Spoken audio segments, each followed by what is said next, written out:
Hey, good afternoon, everybody. Hope everyone is doing well. I'm going to try to make sure I've got the right screen showing here. All right, so if I can just check in with you guys that are already on here, we've got about 30 seconds before we get started here. If you are having a problem seeing my main screen with the title slide only, let me know. If someone can just type in the questions real quick and say, I see the slide only, or, hey, Paul, I see all your notes and things like that.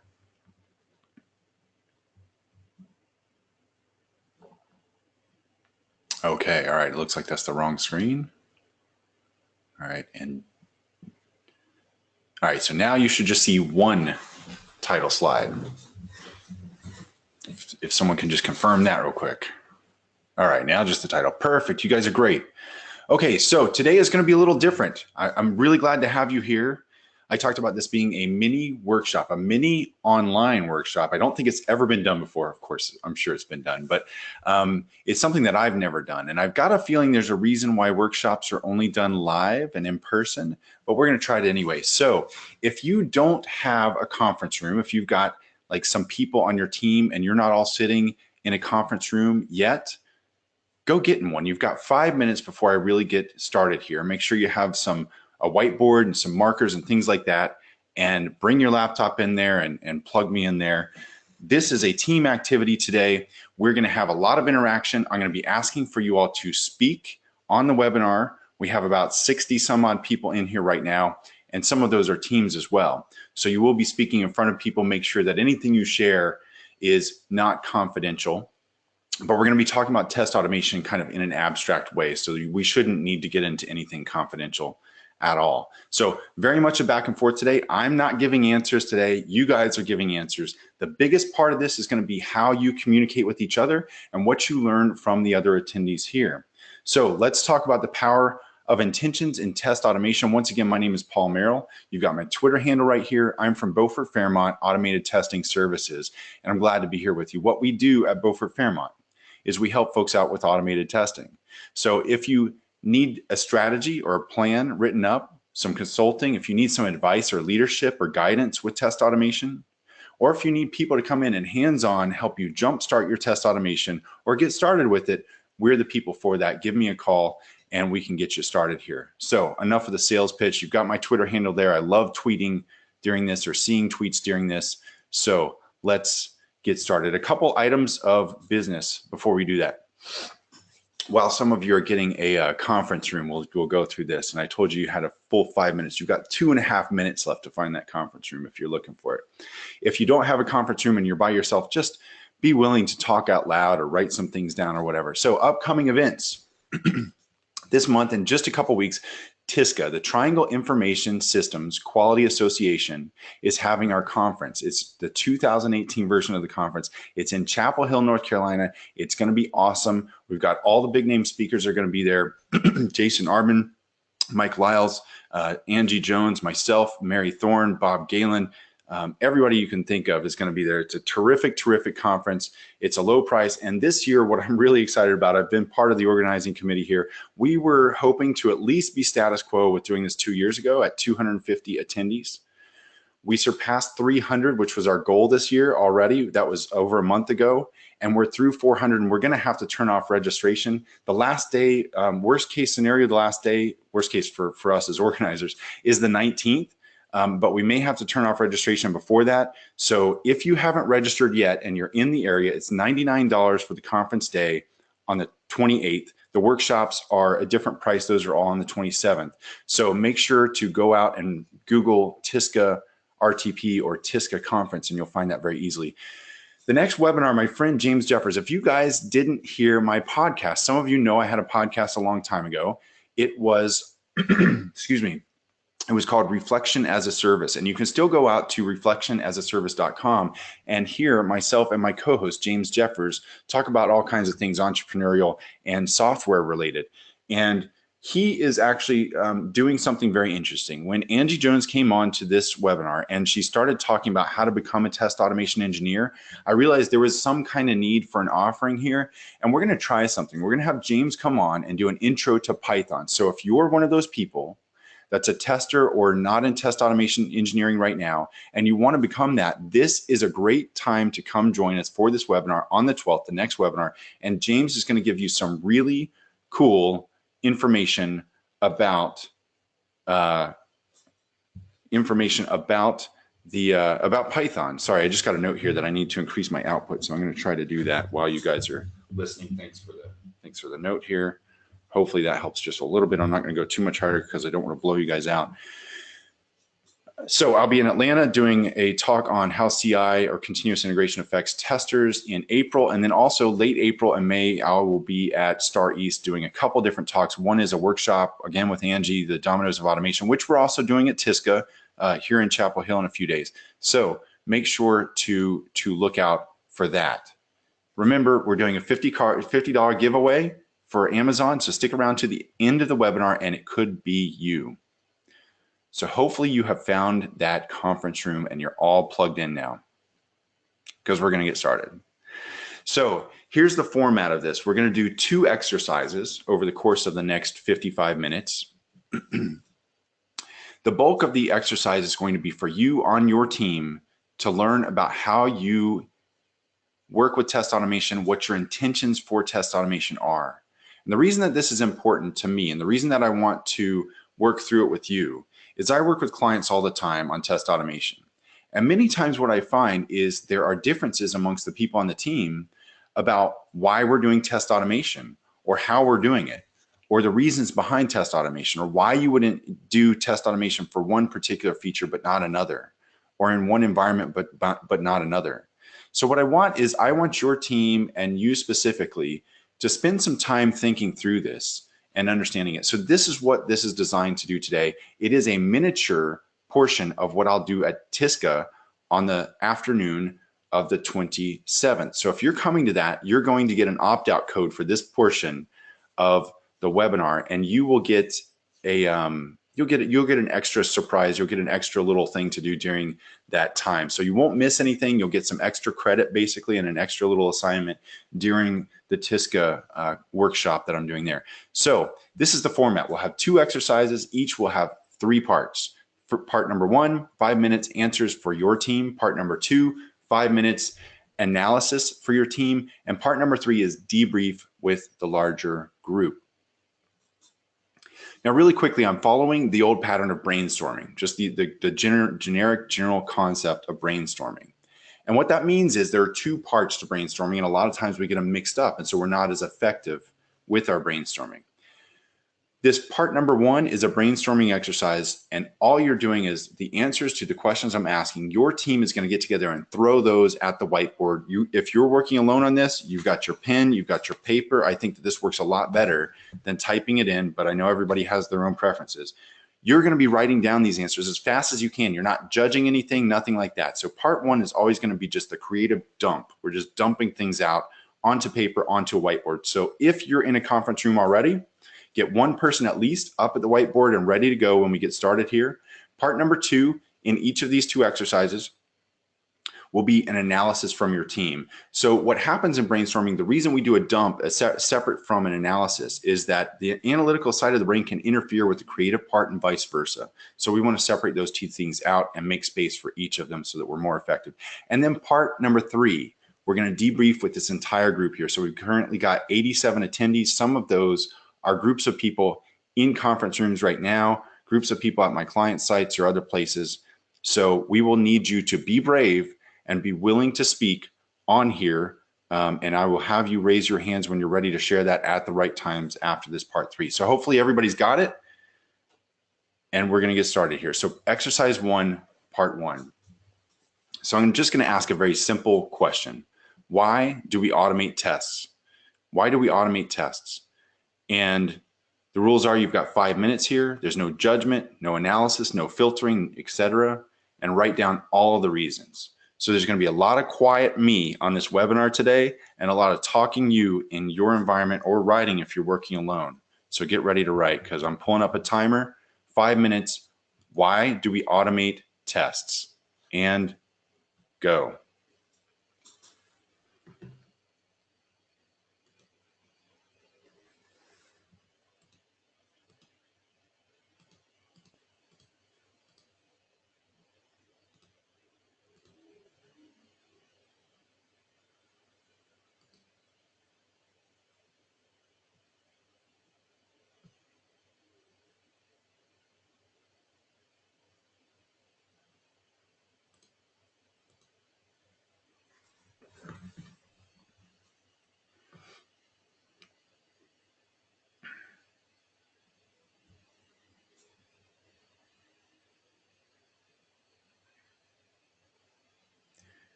All right, we're down to 1 minute here. Hopefully you're still brainstorming, still coming up with the reasons why we automate tests. So wrap it up here. You got 50 seconds and be ready to talk when you're done.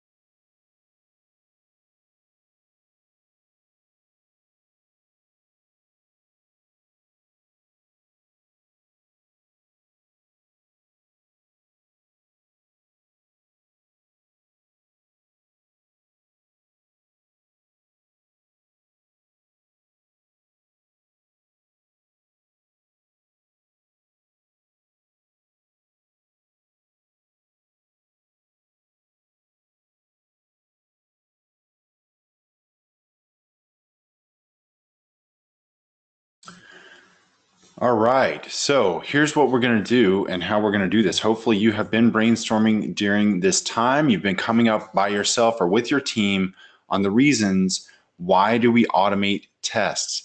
And so now what I want to do is I want to get you guys involved in this. So I need some very brave people that are willing to speak up. The way that we're going to do this is inside your control panel for GoToWebinar here.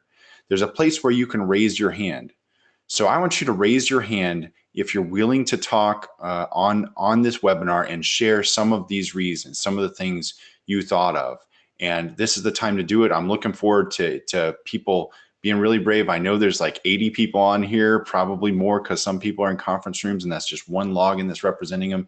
I know that it can be difficult. I've got Tom here, so I'm gonna unmute Tom and we're gonna listen to his.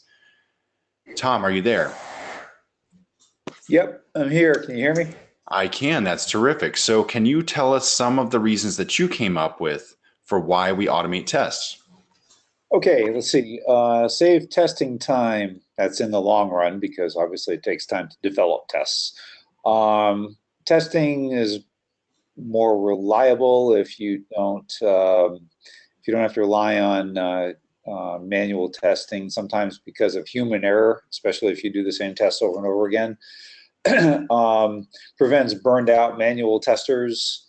Let's see, you can do things that manual testers can't easily do, like API calls, especially in volume. Load and performance testing is easier automated. In Agile, as your feature list grows, your full regression requires automation so that QA can keep up. It lets QA learn development skills. It sometimes lets developers learn the QA process, and it frees testers to do more creative / off script / exploratory testing. That's excellent. That's great. Thank you very much for that. So let's hear a couple more. Let's see, we've got Deanna. So I'm gonna, let's see, I'll mute you back, Tom. I really appreciate you being willing to step forward in front of folks and do that.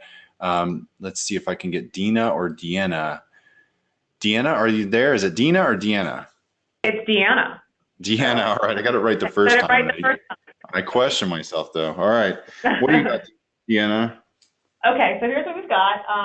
It's very similar to the list that the prior gentleman said, maybe just different wording, but efficiency, saves time, uses less human resources because you're getting things automated, saves money.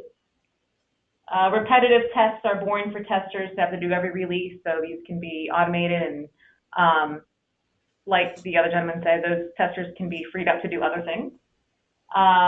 Better accuracy because you're putting the same inputs in and no corners are cut. Documented output analysis each time where you can compare your analysis from previous runs.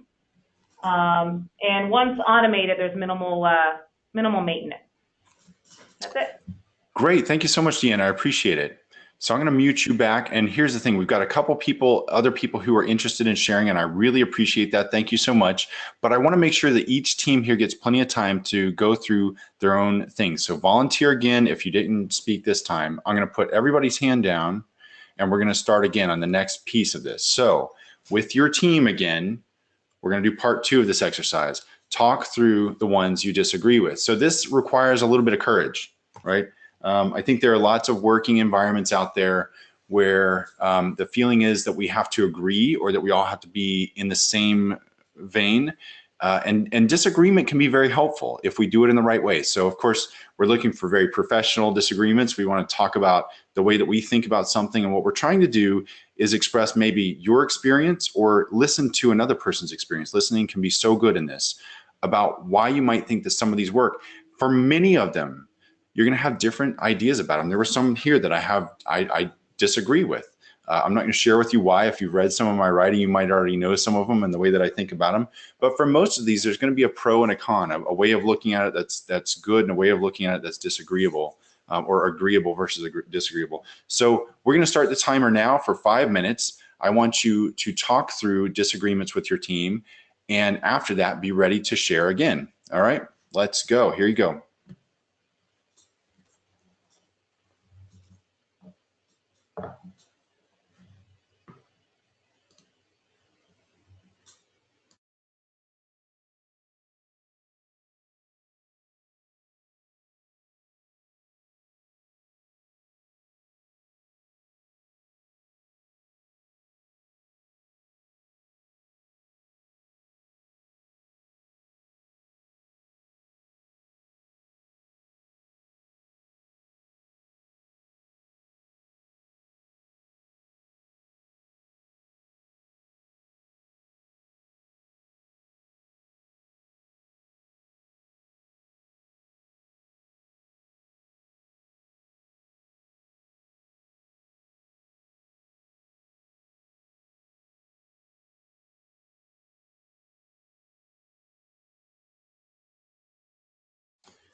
One part of this I forgot to mention, if you're working alone, just take some time and write down your thoughts. Write down a sentence about one of these and why you disagree with it, or why you think someone else might disagree with it, or why you support it.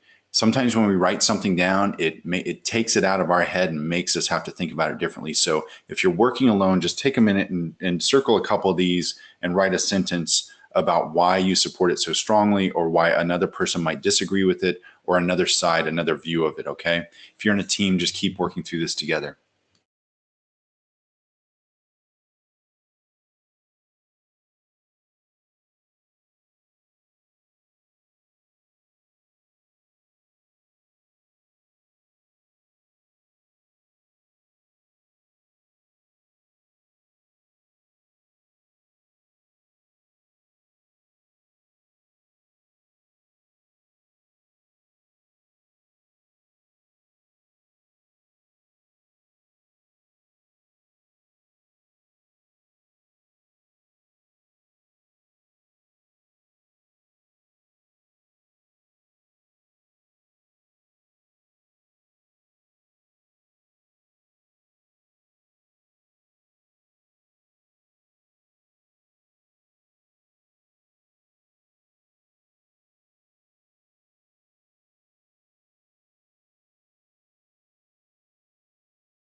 All right. All right, and we're back. So hopefully you're wrapping those disagreements up, wrapping up the conversation here. And what I want to do is do a debrief together. So I want to hear a little bit about one of those disagreements, one of those places where you and another person on the team, or you and everyone else on the team, had different thoughts about these. One of the things that was pointed out that you didn't think of before this, something that was new. So who's ready to jump in and join us for this? It looks like Amelia, you've had your hand up for a while, so I'm going to try you out here. Let's see if I can unmute you. Amelia, are you there? I think she just muted herself. Maybe she didn't mean to have her hand up. I'm going to mute her back. Okay, let's try Glenn. Glenn B, you're the next one here on my list. So Glenn, can you hear us? I can hear you. Can you hear me? Yes, perfectly. Thank you very much. Awesome. So what was something that stood out during this discussion? So there wasn't honestly a ton that we outright disagreed with entirely. I guess a lot of these points had various pros and cons. One thing in particular is there was a point brought up earlier about how automated testing can be more reliable than manual testing. And we kind of look at that at different facets. So in some regards, like, okay, automated tests won't make typos that a manual tester might make. So if you have to test the same thing 100 times over, you can be sure that an automated test will do that accurately. But on the flip side, automated tests will usually be a lot more brittle and require a lot more maintenance and upkeep. You know, if something in the UI changes, even something behind the scenes, an automated test might fail, whereas a manual tester might not ever notice. So I guess that's one thing where it's like, okay, you could kind of argue it either way, but I would not necessarily say that automated tests are more reliable than manual tests just across the whole board. Nice. Thank you very much. I really appreciate that. Thanks for your sharing that. I'm going to mute you back. And I'm going to go to Jessica. Jessica and her team, I think she is the one that is generally just volunteered to log in for this. They're here locally near Raleigh, and they've joined us for many of these. Jessica, can you hear us? Hi, this is actually Barrett, but Jessica is in the room.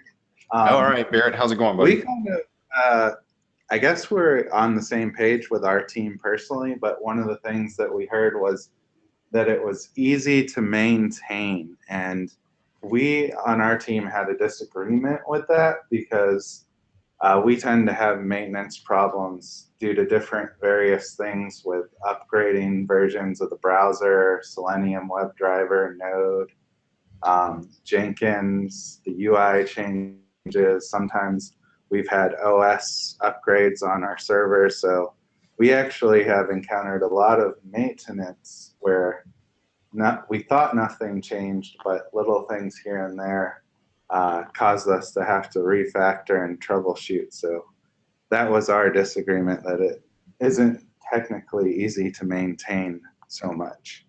Okay, excellent. Thank you so much for sharing that. I'm going to mute you back. I always love seeing you guys on here. Thanks for being here, and for I hope you're getting a lot out of this.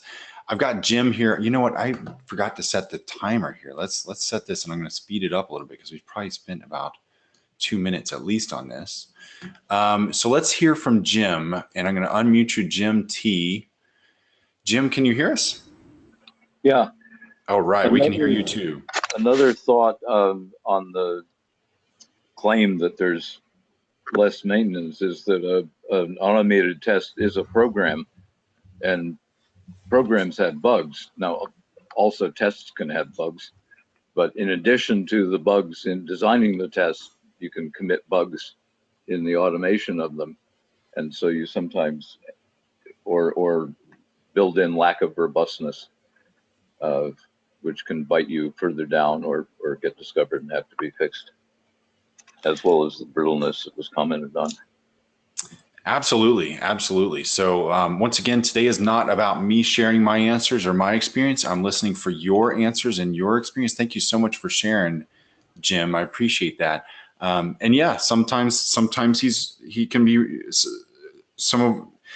I'm not going to justify anything he said. I'm just going to sit back and let you guys share about this and talk about it. I think there were some really good points there. So next I have Louise. I believe it's Louise. I'm going to unmute Louise T. Did I get that right, Louise? Yes, All right, great. We can hear you too. very good. Good. The issue that I usually discuss with my team is the reliability issue, because the tests are only as good as what you're testing. And what I'm referring to is tests just compare the output they see. They don't look at the fringes. It doesn't test what it's not supposed to do unless your test has been well designed. So it's kind of the exploratory eyes of the human, and that part is missed with the automation. So bugs can slip through. Great. Thank you so much for sharing that. I really appreciate that. That's great. Let's go with Tom. And so Tom shared with us before, so we're going to hear a little bit more from Tom. Can you hear us, Tom? Yeah, Paul. Yeah. So the point that that I wanted to present a counterpoint for was the cost. So the actual cost, I've seen studies that say that automation saves money. I've seen others that say it actually costs more money in the end, because you have a very, very high cost of initial development plus the maintenance costs. And then there's the other hidden costs, like, when automation doesn't catch something that a manual test would have caught, then you get a bug released into the wild, things like that. So that was my point. Basically, cost. I think the jury is still out on cost. I'm not really sure which is less expensive. I think it depends on the situation. I think you're probably right there. And I have so many more thoughts on that. But once again, I'm trying to hold off and get you guys involved in this today. I'm going to ask a different question. I'm going to put all the hands down here. I'm going to ask a different question for the last 5 minutes of this exercise. So what did you learn from this exercise? So you're sitting there in a team, or you're writing something in your own notebook, or whatever. What is the thing that you learned, something that stood out to you about this conversation that you're having with your team? Because so many good ideas can come from hearing other people's experiences and where they're from. And many times I sit in conversations like this with clients, or with folks who are looking to become clients, or at conferences, or wherever it is, in workshops like this one, real workshops where they're not virtual like this. And I learned so much from other people's experiences. So what was something that really stuck out? Maybe not a disagreement, maybe something where surprisingly everyone agreed. Maybe something where everyone was like, no, we got to take that one off the board. It's not a good idea. What's something that stood out to you and that you learned in this? Got to raise your hand. Got to raise your hand if you want to play. All right, so maybe my question is no good. Let's ask this. Did anyone have a really, really quiet team and want to share about that? Sometimes that can it can mean several things, right? And I'm wondering if anybody had a really quiet team that didn't want to share.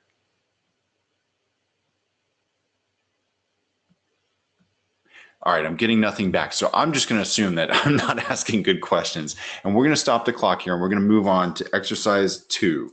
And if you have other thoughts about what we were just talking about, just let me know. Either write a question into the web app here, or the application here, although I'm not going to use that a whole lot today.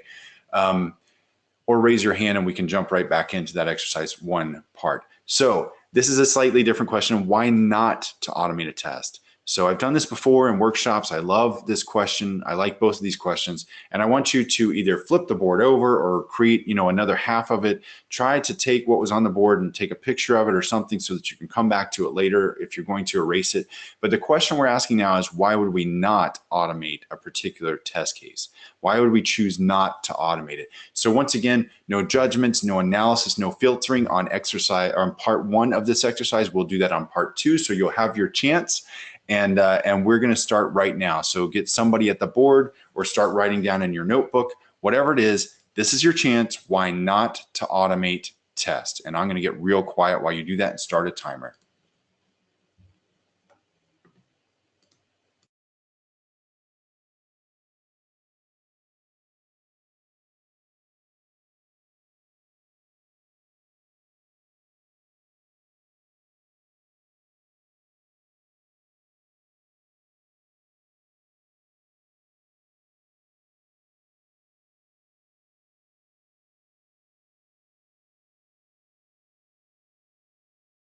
And just to clarify, you may want to think about specific test cases here. Like why would you not automate a specific test case? Are there certain types of test cases that you might not want to automate? That's kind of where I'm going with this.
A few people have asked about the timer maybe being stuck on their side. I assure you it's running here. We're about halfway through those 5 minutes. So you've got about 2 minutes and 20 seconds left to run through this. Keep it going.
All right, here we are in our last few seconds. 5, 4, 3. All right, pencils up if you're used to that terminology. Okay, so I'm not sure. There may be a little bit of a problem with the timer here. If somebody can give me some feedback in the questions section and tell me if the timer started working. I did have to turn off my screen there for just a second, and that may have been what did it. I don't know if it's back though. So it should read all zeros right now. Still stuck for me. So maybe there's a, I'm going to try one more thing here. Thank you for telling me that. I'm going to try to turn my screen off And then I'm going to try to turn it back on, and hopefully you'll see all zeros. So if you can see all zeros, good, now we're good. Excellent. Thank you all very much. I always appreciate you working through the technical issues with me here. So let's hear a few of the reasons you might not want to automate a test. So I'm going to go back to the folks in the room. I'm going to, it looks like we've got new people raising their hands here. That's great. I'm going to jump in with Jamie because he has raised his hand a couple times, and I don't know that I've gotten with him yet. Jamie, are you there? I'm here. Hello. Hey, man. How's it going? Good, thanks. We don't have perfect consensus in the room necessarily, but I'll bring up what some people mentioned. Okay. Sometimes a test, sometimes something's not worth automating a test for. Okay. Some things that were mentioned were, things like typos and things like that. That's a pretty obvious example, but there's probably a spectrum where there's high value tests and low value tests. So, there are potentially lots of low value tests that you'd never write automated tests for. I'll go through a couple more and you can cut me off when I get to too many. Some Just kinds do of 4 or tests 5. Do 4 or 5 Okay. and we'll go from there, okay? Some kinds of tests are impossible to write on an automated way. Somebody wrote you wouldn't want to write tests for things that you know are going to change. That's one I'm not sure we would all have agreement on. There are some people kind of I'm double sharing this on Skype with some people on my team, so I've just got these in writing. And I'll throw one more at you. Testing a bunch of permutations of edge cases can lead to a bloat of tests, and I'll leave it at that. All right. Thank you so much, Jamie. I appreciate that. And I lost you here. I was gonna put you back on mute. Not sure if here we go. Here you are. I lost you again. Silly technology. It looks like you've muted yourself, so that's fine. Okay, so next I see we've heard from a lot of these people. I'm gonna go to Mike. So I'm gonna try somebody new. Mike C, can you hear us? Can you hear me, Paul? We can, yeah. How's it going? Oh, good. How are you? Good. So what were some of your team or your individual thoughts on reasons not to automate a test? Okay. Well, my team is just me, myself, and I, unfortunately. Perfect. That's a good team. That can be a really great team. That's right. A brand new feature, for instance, that's possibly still under development, that's not stable. Complexity of the test, meaning that I've worked at companies where a test meant one action, one result. Those I'd be more prone to automate, but then I've worked at other places too that defined a test case as something end to end, meaning it could be like 60, 70 steps and things of that sort. And so when you start going down that path and that's what they have defined as a test case, I try to steer clear of some of those things and maybe break those things up into chunks, but I would not try to take on automating that whole particular piece as one test case within itself. Okay. All right, great. Well, thank you so much for your experience and sharing that, Mike. I appreciate it. I'm going to mute you again. And let's go to, we've heard from some of these folks. I want to get somebody new here. If we have somebody new. Oh, I saw somebody. All right, Nicole, let's get you unmuted here. Nicole E, are you there? Hi, can you hear me? We can, yeah. Awesome. It's just me too, so I feel you on the team thing. The one thing I wanted to add was user experience testing. So a computer can't really judge that sort of thing. You need a human input just as a general UI, UX. How does it look, for the user? So that was my one thing. Otherwise, a lot of the ones that were already said I had. All right, great. Well, thank you so much for sharing that. I appreciate that. I think it's No problem. easy sometimes to overlook the user experience part. So that's terrific to bring that up. Let's see, I've got, I'm going to try one more here before time runs out. So quickly, Gunjan, can you hear me? Did I get that right, Gunjan? Looks like you're muted on your side. Oh, sorry. Now, sorry, I was hey. on mute. Yep. All right. Hey. Yeah. Yep. So why we should not automate? You should not automate. So one reason could be like in my organization we used to have an Excel functionality automation is there. So sometimes it's easy to test it, manually because the automation of the Excel utility takes more time. So that is the one example. Because okay, it's sometimes very pretty costly to to automate instead of doing a manual testing. Then Yeah, second one nice. is like, yeah, the second one is the, let's suppose, so in our world we use new technologies. So let's suppose in terms of mobile development we use Ionic frameworks. The Ionic frameworks, the Selenium sometimes do not support certain plugins related to Ionic framework, like there are certain roles, certain types of drop down are there which Selenium cannot inspect and cannot, or APM cannot inspect and do automation. So these kind of are unstable are there. So instead of writing an halfway through the steps, and so it's better sometime to do manual testing. Okay, all right, So that great. is Thank you. Oops, I accidentally cut you off there. Sorry about that. Gunjan, I hope you were finished. Sorry about that. I hit mute a little too yeah. early there. So thank you so much for all of those. Gunjan, I really appreciate that. I think that, yeah, on all of this, there can be a cost kind of approach to this, and we can look at cost as being one of the constraints related to how we decide to test things and what we decide to test. So that's terrific. Thank you very much. So I know there's a lot more here. I want to get into the next part and make sure that we get through all of our material here. We've got about 15 minutes left in this workshop. This is going to be a little bit shorter. What I want to hear is what stood out to you about these. Oh, wait, let's see. All we did was go through. We need one more 5-minute thing here. So what we want to do is talk through what you disagree with or discussions around each of these. So you guys threw up some ideas about what not to automate. I heard you guys sharing some of them. Have discussions on your team for a few minutes here about why you think what you do and where your experience comes from. And I'm going to get real quiet. I might shorten this down because we're running low on time. So we might just do about 2 minutes here, okay? So discussion on your team about that brainstorming session and why your experience may be different from somebody else on your team.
All right, and here we go. 2, 1. Okay, that's our timer.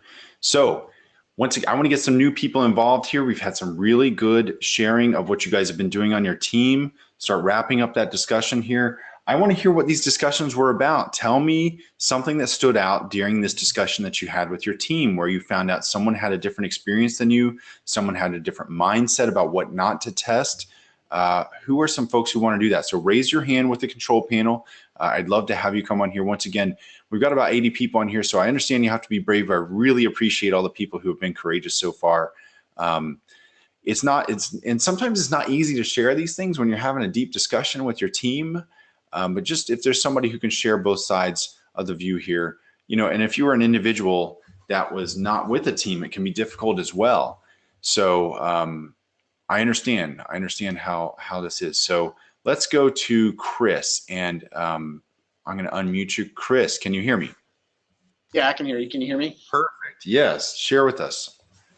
Yeah, I think the biggest challenge for us that we've been talking about through this whole webinar is that we work on short projects, kind of like if you will, like just quick applications for different clients. So I think the hardest part for us in writing automated testing is we'll have a 6-week-long project, and those tests are never going to be used again on a new project. And so it's like having to change the organizational flow to sell QA as a service in order to kind of have repeatable tests. I think that's been the biggest challenge for us throughout this whole process of figuring out why not to do things. Whereas some of the examples, like we've been spot on with all of those, just what everybody else is going through. But it sounds like most organizations on here that are running automated tests are repeatable projects over and over again. So we can just consistently bash our heads up against the wall and go, hey, we're starting a brand new project and you have 3 weeks to get all your tests done, and then they're gone and you never use them again. That is great. Thank you so much, Chris. I appreciate you sharing with us. And I can tell you, there are places where test automation just doesn't make sense.